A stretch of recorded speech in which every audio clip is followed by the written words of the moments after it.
দাদা ভাই এবার তো তুমি কিছু বলো। কি বলবো কি বলবো বলো? তোমরা সব অদ্ভুত যুক্তি খাড়া করছো, তারপরে আমাকে বলছো কিছু তো একটা বলো। কিছু তো কি বলবো আমি? তোমরা যা করছো এবার তো মেয়েটির সাথে আমি কাজও করতে পারবো না, ওর কাজ থেকে সরিয়ে দিতে হবে আমায়। মানে মানে কি বুঝতে পারছো না? না তোমরা একে তো মুনিয়া ওকে সারাক্ষণ বিরক্ত করে মারে, তারপরে এইসব অদ্ভুত কথা নিয়ে তোমরা যদি ওকে সারাক্ষণ মিলে বলতে থাকো সবাই মিলে, তা আমি ওকে মুখ দেখাবো কি? আমার তো মুখ দেখাবার জায়গা থাকবে না। আচ্ছা বেশ, তোমার মুখ দেখানোর জায়গা থাকবে না বুঝলাম। তুমি দেখো দেখো দাদা ভাই, তুমি আমাদের কাছে ক্লিয়ার আউট নাই করতে পারো, কিন্তু তুমি তোমার মনে মনে তুমি ক্লিয়ার তো যে তুমি সুমনাদিকে ভালোবাসো না? ওটা কি তুমি আন্টিকে ভালোবাসো? হুম? আমি সুমনা আন্টিকে খুব ভালোবাসি তো। ড্যাডি, আমরা দুজনেই সুমনা আন্টিকে খুব ভালোবাসি, তো সুমনা আন্টিকে এই বাড়িতেই নিয়ে এসো। সুমনা আন্টি এই বাড়িতেই থাকবে, আর কোথাও যেতে দেবো না, ঠিক আছে? সুমনা আন্টির বাড়িটা খুব পচা, ওই বাড়িতে আমি সুমনা আন্টিকে থাকতেই দেবো না। কবে আনবে ড্যাডি আন্টিকে? তুমি তো আমাকেও ভালোবাসো, তাই তোমার কাছে আমাকে রেখেছো। তো সুমনা আন্টিকে ভালোবাসলে সুমনা আন্টিকে কেন এ বাড়িতে রাখবে না? দাদা ভাই উত্তর দাও এবার।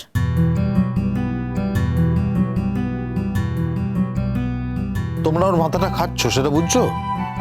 আমরা আমরা মুনিয়ার মাথা খাচ্ছি? তাছাড়া আবার কে খাচ্ছে?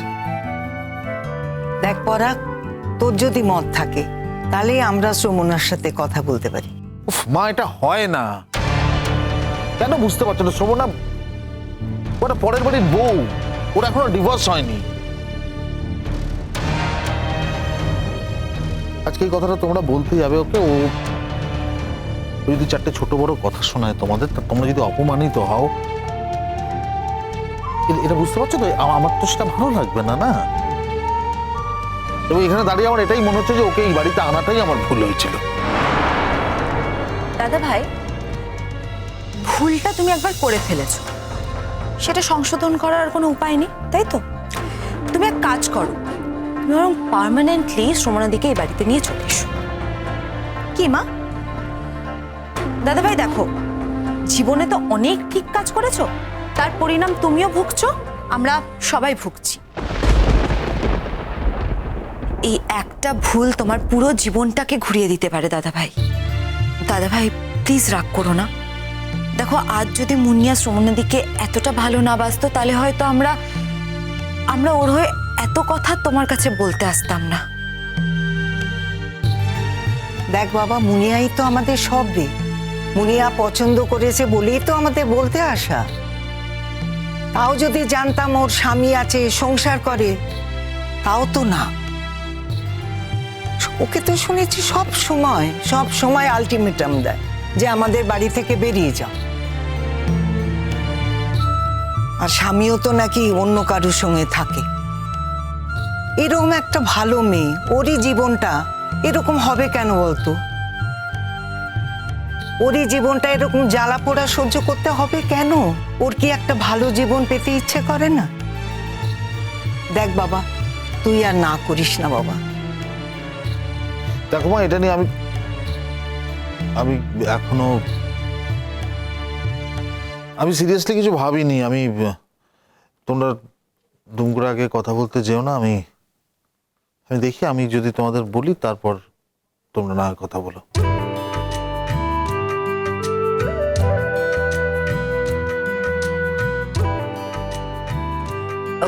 সেটা কবে দাদা ভাই?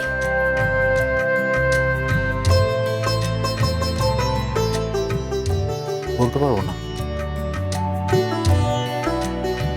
কবে নিয়ে আসবে আন্টিকে? হ্যাঁ,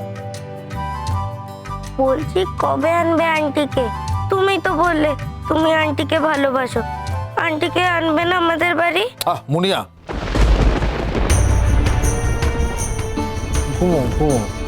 ঘুমোচ্ছে না, সেইতে বক বক বক করে যাচ্ছ। আচ্ছা আমি আন্টিকে বলবো কি করে? আমি যদি অফিসে না যাই তাহলে আন্টিকে বলবো কি করে তোমার কাছে আসার কথা? ফোন করে বলো।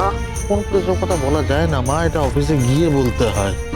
না না, তুমি এই করে অফিসে যাচ্ছ, তোমাকে আমি আর যেতেই দেবো না। আন্টি যখন অফিসে এসে দেখবে তুমি যাওনি আর শুনবে মুনিয়ার অসুখ করেছে, তখন ঠিক আন্টি আমাকে দেখতে চলে আসবে, তাই না কাম্মা? হ্যাঁ একদম ঠিক তো। আমরাও তো দেখি যে মুনিয়ার নতুন আন্টি তাকে দেখতে আসে কি না, কি মা? একদম।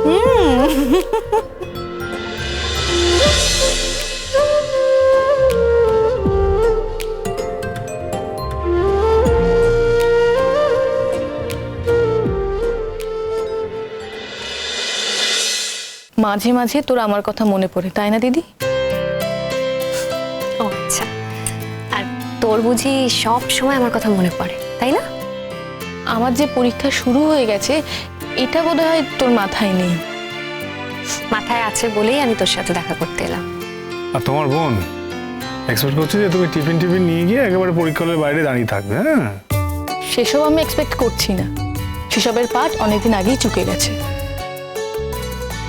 এই মোহর, কি বলছো এসব? কি তোর গ্রাজুয়েশনের সময়ও তো কেউ টিফিন করে নিয়ে বাড়ির লোকের মতো তোর সাথে দেখা করতে গেছিল। কি আশ্চর্য, কে বাড়ির লোকের মতো গেছিল? দিদি তুই তো ছিলিস না, তুই তো যাসনি।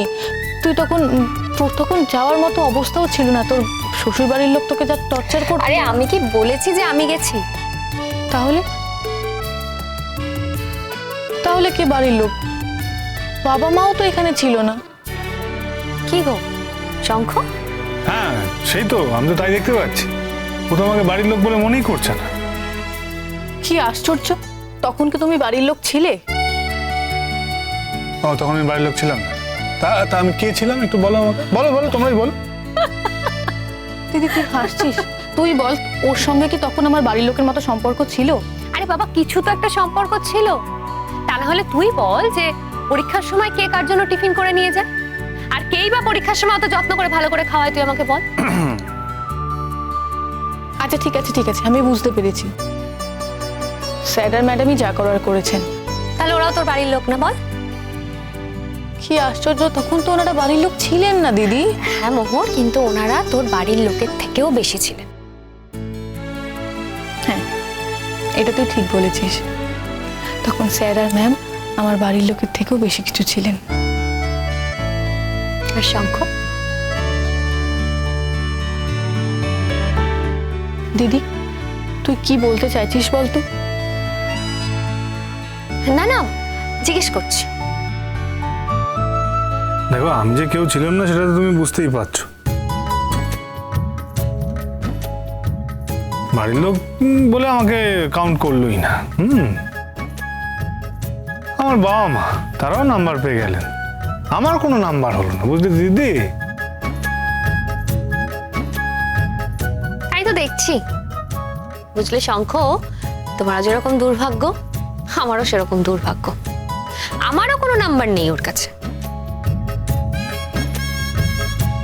দিদি তুইও তো মাঝে মাঝে আসিস না, কেন আসিস না বলতো? তোকে যখন আমি ফোন করি তুই তখন বলিস আজ এখানে কনফারেন্স, কাল ওখানে কনফারেন্স। আর হ্যাঁ, তোর না কাগজে একটা আমি ছবি দেখেছিলাম, ওই জয়পুরে কনফারেন্সে গেছিলিস, আর তুই যে লিঙ্কটা পাঠিয়েছিলি সেটা আমি দেখেছি। কি ভালো লেগেছে আমি তোকে বলে বোঝাতে পারবো না।